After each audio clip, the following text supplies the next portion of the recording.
sort of relays or 2.5Ks that we've seen in M23s have been really enjoyable for people to race, so definitely space to maybe trial some cool race opportunities. The mixed C4 500 metres, not a race we see very often, which could make it really interesting. So good to see, really strong start, actually right the way across the board. Maybe the Ukrainians not to the best of starts, but working really well. They've practiced together, these guys, you can tell. You can see some really high skill levels here. You can see some deviation across the lanes though. Really good shot from the drone here in that centre lane, just sort of snaking around a little bit. But it looks like it's the two outside lanes that are taking the early leads. So the Spanish, so rhythmical there. Some high caliber athletes there in the front with the women as well as the guys at the back. And the Hungarians again really drilled. They've actually done a male sandwich in that moment. Let's see, it's a slightly different animation. They have, and it's working for them. They look really long actually. The Spanish got away well. We saw a lovely drone shot. They got pretty close to all these crews there. It was nice to see. So you've got right over the far side of the course, Spain leading, but not by much. Really seem to build into this race, the Hungarians. Opavsky, Kolar, Johaj and Chorba. They're on the left of the screen at the moment. Actually, Spain, though, beginning to pull away and coming through, just emerging now, the Moldovans. You've got the Tarnovskis, so Sergei is already a medalist from the C1000 in the front, setting the pace there, and his brother Oleg in the back. So these two are really well used to paddling with each other. And if you look at the rhythm there on the Moldovans, they're looking pretty good at the moment, certainly for that third spot, if not to put the Hungarians under pressure for the silver medal. But it's not going to be long now, another 5 or 6 seconds to go. Spain just perhaps holding on. Hungary actually have moved through another gear, just putting Spain under pressure, but it looks like it will be the Spanish crew who take the win. Hungary will go over in second place, and Moldova a strong and solid third place there. Yeah, really powerful racing there, and actually amazing boat speeds. You're seeing it in that final 50 metres of the race. There was no tightening up and no stalling of the boat. No, it took them a while to slow down after that actually, but that is it, like the case.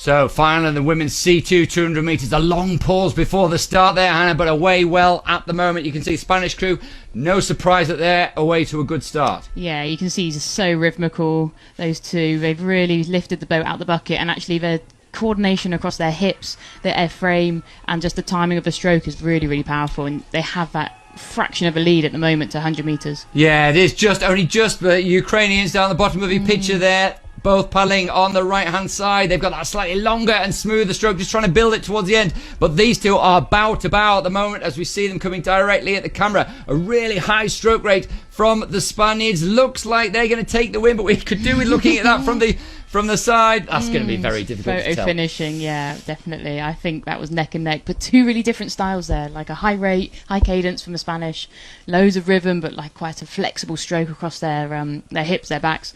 Whereas you saw the Ukrainians had a really strong posture, almost slow rate in comparison, but the boat just lifted and surged. Second place in Szeged at the first World Cup of the season for Pablo Grana. And second place in the Europeans last time round. Just watch the first few strokes. You can see in lane 8 there, Sprintsian from Romania got away really, really well. And also towards the top of the pitch, Rybachok, I think. As the camera pans out, we will see. You can see in lane 4, that is the Spanish paddler, Pablo Grana, second in Szeged. That's a great picture, the overhead shot there. He's still leading in that white boat. High stroke rate in lane 6. That's Hungarian Jonathan Haidu, so he's not far off here. We've got the last 50 metres to go. It's really going to be a race for the line. The Polish paddler with the longer stroke in lane 3 is coming through well.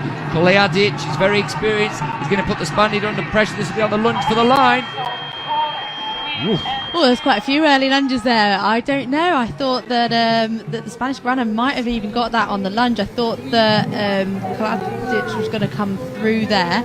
But that stroke rate coming through, you saw the contrast between the fast stroke rate of Grana with... Excuse me, yeah, indeed it will. So then we saw the Serbians in lane 2, Bajuk, Acheli. Yes. Well, I'm saying the Hungary are going to fancy their chances here. But the Polish team always push them. So the final of the women's K4 500 metres. Watch for Hungary. Not always the best start of the Hungarians in lane 5 in the white boat there, but that middle part of the race when their synchronicity, ability to work together really, really counts. But you can see there, 3 lanes from your left, the Spanish, not surprising there, away very well. Top of the pitch is the British team. The black boat did very well in qualifying, keeping up there.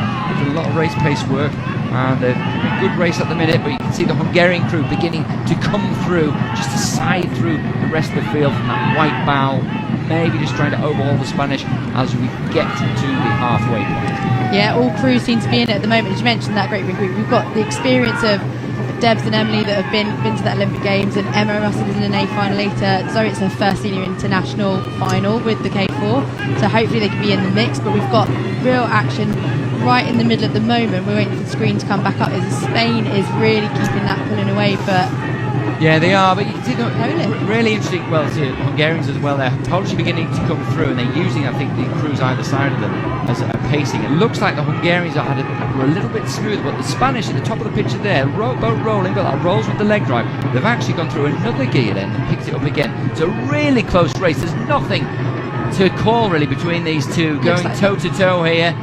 The Hungarians responded. Spain literally looked like they were about to pull away, and the Hungarians literally responded as they were coming through them and have put down another gear, but they're coming through to that line. We're trying to get the camera angle here. Yeah, I think Germany as well. Have got there. Yeah, sorry, a little bit difficult with the camera there. I think Germany, Spain, Hungary, Spain, and then Germany actually coming through a little bit sort of quieter over the near side to us on the course. Yeah, but Germany just running their own race there, coming through. Say like Spanish and the Hungarians were kind of pushing each other, edging in front, which kind of pushing them through to that gold and silver. Spanish paddler, so he really has a lot of potential for the future. He's also got a technical model headlight, so I don't know. It will be really, really tight. That's good. Not knowing is good. Here we go. Let's get underway.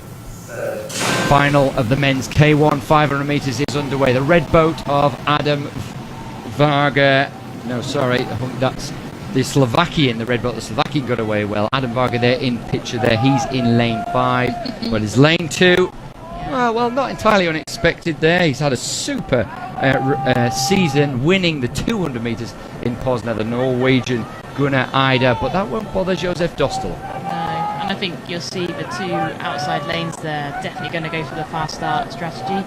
I mean, I think Varga's moving up now, he's into his rhythm, but the Spaniard, like I said, really effective. I love the way he moves through his leg drive, set his torso, very, very effective with that rotation. He just doesn't move and the boat just like glides underneath him. Very consistent, isn't he? We're halfway through, and actually he's leading. He wasn't the quickest over the first 200 metres, but just moving through there. Josef Dostal maybe just a little bit frantic, but he is going through here now. 200 metres to go. We've got about 30 seconds. Adam Varga in the black boat there, super smooth, maybe not as smooth as Granieri, but he's beginning to put him under pressure. And Adam Varga has been here before in the big events, the Olympic Games, the World Championships, the European Championships, and these now are just duking it out, throwing everything they can at each other, but trying to keep it as consistent as they possibly can. And I don't know if they'll be aware, but a yellow boat of Josef Dostal, who has a quick look round to his right, he's putting them under pressure. He's not going to get them though. We've got about 20 metres to go. It looks like Adam Varga, the Hungarian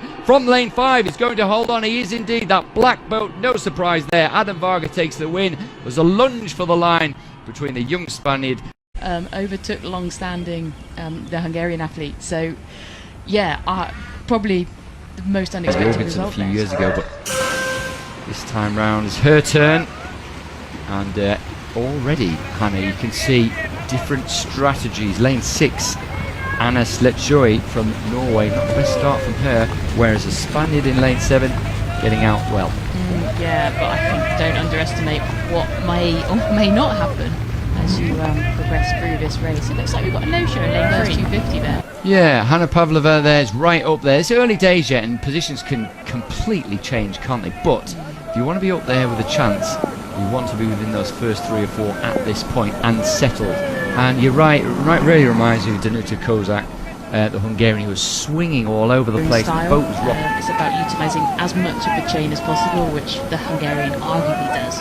And she is powering away. I'm actually intrigued by the European best time. I think it was a 3:52.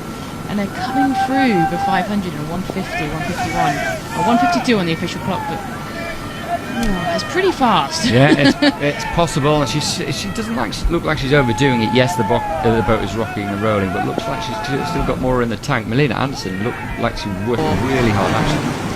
Because you may get lost from their outrageous lead. Yeah, I mean, that's huge, isn't it? Yeah. It's going to be a quick time. We've got 250 metres, so quarter of the race to go now. Really, you can't see anybody challenging for gold or silver. In fact, the Hungarians really pulled away from Melina Anderson, but Melina Anderson surely has enough over the rest of the field. And interestingly, the white boat of the Spanish fella just a clear boat length at the moment. She's moving well through legs and hips. You can just see quite a high cadence, quite a high rhythm from her, but she's moving the boat and currently has that bronze medal position coming. Just easy, dominated that then. Yeah, absolutely. She's not letting up. I think that's really good to see. Like, even though she's got 10 boys, she's going to paddle all the way. And do you know what? I'll wait and see about the European best time, because that is fast. Really, really fast. It certainly is. So absolutely no doubt. Goes next from Spain. Now she just reached a 20, so another young and up-and-coming paddler, which is great to see. So here we go, the final in the women's C1 200 metres. We're underway here. It's going to be a really close race. You can see the Georgian in lane 8 got away very, very well. That's Kurdiashvili and Kinso Takas right at the top of the picture. She's having a good season. So as the camera pans out, we'll see now. This is anyone's in the minute, but you can see 4, 5 and 6. You've got Ukraine, you've got Poland, you've got Spain. Borowska from Poland's been in great form this season in lane 5. She's going well in that white boat. Maybe just has the lead at the moment. Yeah, those 3 middle lanes, but also don't write off lane 1. She's really coming through the Hungarian. Looks like she could be up into that 3rd place at the minute. It's really going to come down to that line. The top 2 in lane 4 and 5 I think are pulling away just about, but it looks like lane 5 is there for the taking. Yeah, Ludmila Lutzan, such a great paddler. She's coming through possibly to take the silver. The Borowska has been in great form to take the gold. And it was a young Spaniard who takes 3rd position. So Victoria Yashevska from Spain. I think she's 20. She may be 19, but she's certainly the youngest in the field. She comes through here to get a European medal. That's a really impressive performance from her. Yeah, that was a fantastic performance, and what a confidence booster at the age of 19 or 20 to be on that podium. And that is a good